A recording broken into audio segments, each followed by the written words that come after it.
আর আমি খুব তাড়াতাড়ি আসবো। তবে ওই আজকে যে অবস্থা করছে, দেশটার কোথায় নিয়ে গেছে, সারা বিশ্বের কাছে আমরা একটা সম্মান ছিল, সমস্ত নষ্ট করে দিয়েছে। উন্নয়নের রোল মডেল ছিলাম আমরা, উন্নয়নের বিস্ময় ছিলাম, আজকে সেখানে ভিক্ষা করে চলতে হচ্ছে। ধার করতে করতে সবার মাথায় ঋণের বোঝা,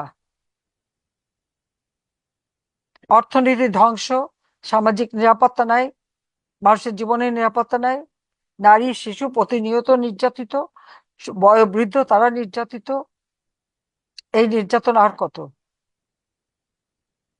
ইনশাল্লাহ সবাই ধৈর্য ধরেন, আমি আছি, জনগণের পাশেই আছি। কারণ আমার তো আর কিছু চাওয়া পাওয়ার নেই, আর হারাবারও কিছু নেই। এই বাংলাদেশের জনগণের জন্য আমার বাবা জীবন দিয়ে গেছেন, আমার মা আমার ভাইয়েরা জীবন দিয়ে গেছে। আমিও আমার সব কিছু ত্যাগ করে এসেছি বাংলাদেশের মানুষের জন্যই কাজ করতে, এবং আমি করেছি, এটি দাবি করতে পারি। কিন্তু সেই ধ্বংস করলো এই তারেক, যুদ্ধাপরাধী, জামাত, বিএনপি এরা মিলে।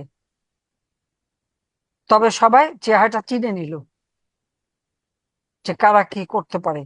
আমি সবাইকে ধৈর্য ধরার জন্য আহ্বান জানাচ্ছি। ইনশাল্লাহ আবার দিন ফিরে আসবে, আর আমি আছি আপনাদের পাশে, যেখানেই থেকে যত দূরে থেকে আমি আছি।